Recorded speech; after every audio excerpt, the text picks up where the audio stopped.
Assalamualaikum warahmatullahi wabarakatuh. Mbah Nun, saya Siroj Abdul Aziz dari Banyumas. Mohon izin bertanya mengenai konsep bersyukur.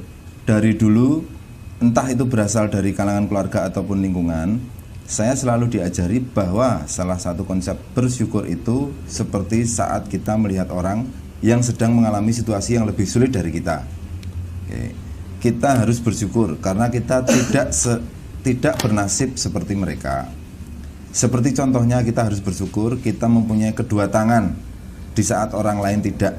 Apakah benar seperti itu konsep bersyukur, Mbah? Bukankah itu seperti mengejek secara halus atau pripun, Mbah? Ya, Mohon pencerahan. saya coba bikin terminologi yang memudahkan semua ya. Jadi ada rasa syukur natural, ada rasa syukur kultural, ada rasa syukur teknis regulasi suatu keadaan atau muhasabah suatu keadaan. Jadi yang sekarang biasanya dikaitkan sama rasa syukur itu kultural, dapat duit banyak bersyukur, dapat rezeki bersyukur, ya.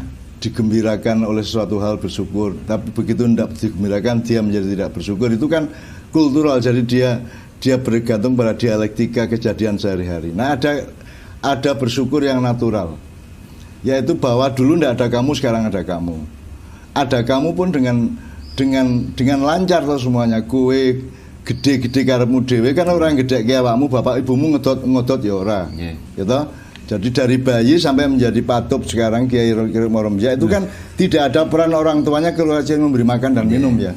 Tapi itu sama dengan kita menanam, itu kita cuma naruh biji di tanah, disirami, kemudian bersemai, kemudian tumbuh menjadi pohon. Itu kan kita tidak ikut kerja.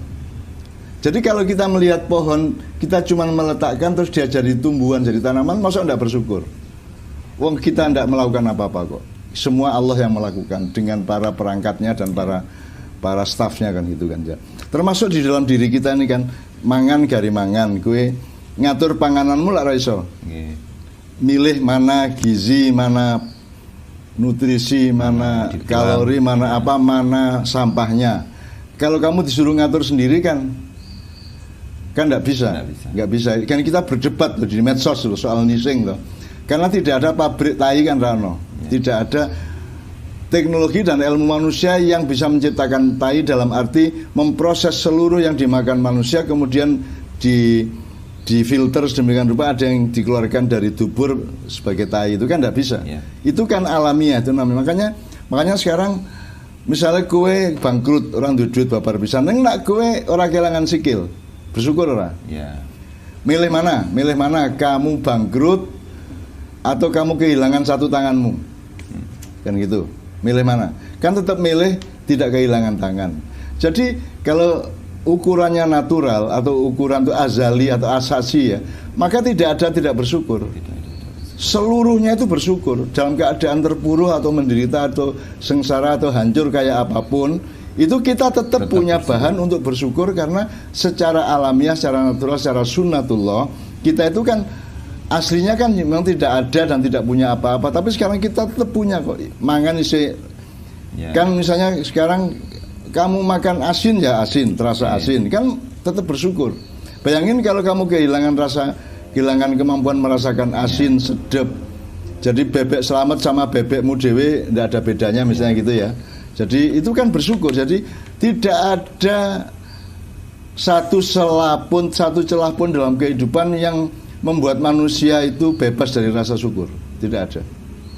Karena seluruhnya ini kalau kita perhatikan ke dalam maupun keluar dari kita, itu semuanya kita bersyukur. Bahwa ada keadaan-keadaan teknis pada ruang dan waktu tertentu di mana kita rugi, di mana kita kekurangan rezeki, di mana kita kurang bisa menyejahterakan anak istri, atau dagang kita bangkrut, atau kesulitan mencari nafkah segala macam. Itu kan tetap kalah dengan adanya alammu, adanya kakimu, adanya jari-jarimu. Untung aja Tuhan tuh tidak sampai ngomong kamu tak suruh sholat 5 kali sehari. Oke, kalau kamu cuma 4 kali jari-jarimu tak ambil 1. Gelem ora kowe? Ya. Kalau kamu sholatnya cuma 3 kali sehari atau waktu tilu ya, Islam waktu tilu, jari-jarimu tak ambil 2, tinggal 3. Gelem ora kowe? Nah, Tuhan kan nggak ngomong gitu. Kita bersyukur dong. Jadi kita tidak sholat pun tetap bisa sehat walafiat, tetap bisa ikut PON, bisa ikut Thomas Cup dan Uber Cup, jadi kita tetap bisa Olimpiade. Bahkan kita mencuri uang, terus kita pakai beli sotonya tetap rasa enak. Bagaimana tidak bersyukur? Wong Allah itu rahmatnya luar biasa. Allah itu rahmatnya menyebar tanpa regulasi apapun. Nah kalau barokah baru ada regulasinya kan gitu. Jadi menurut saya kalau dia menyesali, tadi pertanyaan kan menyesali, apakah benar seperti itu konsep bersyukur, Mbah? Bukankah itu seperti mengejek secara halus orang yang tidak punya tangan tadi, Mbah? Loh ya makanya kalau saya bersyukur itu natural. Betul, ya. Natural, harus mendasar. Kalau bersyukur hanya karena punya uang atau tidak punya uang, dapat istri cantik atau tidak, istri lari atau tidak, dan seterusnya, itu kan sangat teknis dan sangat permukaan. Ibarat pohon itu ya harus mengakar. Jadi harus dari akarnya hidup ini kita sadar, gitu kan? Harus dari hulunya hidup ini kita ingat-ingat dan kita sadari, dan dari situlah kita bersyukur gitu. Kalau kamu ingin bersyukur, kamu lihat yang lebih rendah dari kamu, itu kan keputusan kultural, cara pandang kultural. Jadi bebrayani urip ngono kuwi sak melarat-melaratmu keise ora dadi gelandangan kaya kae terus kamu bersyukur.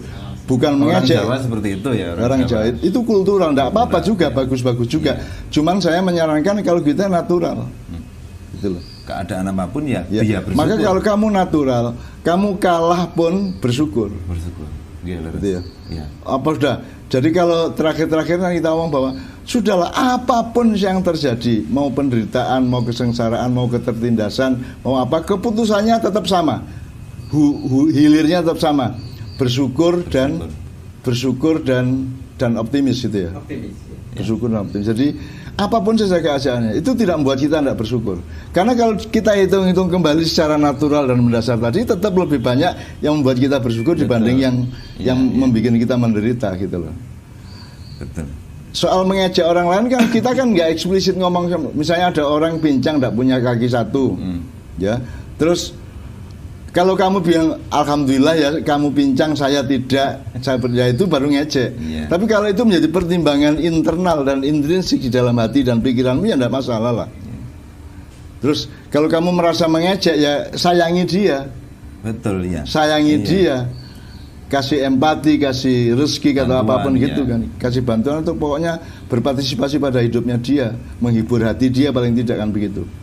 Gitu. Kalau itu perhitungan di dalamnya tidak ada masalah. Yang salah kalau cang pincang alhamdulillah ya, aku ora pincang loh ya. Kowe ya sepi meneh ya diterima-terima ya nasibmu ya, gue pincang ya. Ning aku ora loh alhamdulillah aku ya. Nah, itu baru mengejek kamu. Gitu. Sudahlah, kalau manusia itu mau melihat dirinya dari hulu ke hilir, natural tadi itu. Apapun saja yang kamu alami hari ini, nanti malam, besok pagi, atau mungkin sepanjang masa, itu tetap hilirnya itu bersyukur dan bahagia. Iya, bersyukur dan bahagia. Bersyukur dan bahagia. Iya, dan itulah maknya. Jadi bahagia itu tidak perlu mendapat uang, tidak perlu alat-alat yang aneh-aneh itu, tidak perlu materi, tidak apa. Bahagia itu begitu kamu lahir itu sudah merupakan landasan untuk bahagia. Kan mending kue lahir mbakane ora lahir toh. Sekarang kan bersyukur bahwa kamu lahir, bahwa kamu ada gitu loh.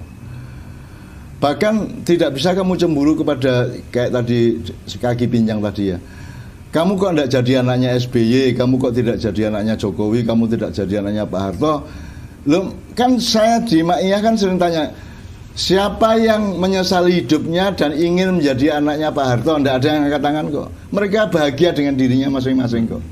Karena setiap orang bisa menemukan nikmatnya menjadi dirinya, gitu loh. Nikmatnya, meskipun rambutnya patup sebelum usianya tiba sudah putih. Saya bersyukur ini, Pak. Ya tetap bersyukur dia. Tetap bersyukur, dia pasti bisa menemukan alasan untuk bersyukur. Ritmonya rembiak putih itu. Gitu. Jadi kuncinya adalah mendasar, hulu, berpikir dari hulu, merasakan dari hulunya, dan hilirnya tetap bersyukur dan bahagia. Bersyukur dan bahagia. Masa menungso ora bahagia piye karepe? Andaikan rumput dan daun itu bisa berkata, dia akan bilang bahwa mereka sangat bahagia. Kan gitu. Wong dari ndak ada rumput menjadi ada rumput Menjadi kok. ada. Dan seterusnya lah, banyak sekali. Ya. Itu ya. Jadi begitu Mas Sirot Abdul Aziz, sangat jelas ya. Dalam keadaan apapun ya bersyukur, tidak harus merespon sesuatu baru menentukan bersyukur atau tidak ya Mas ya.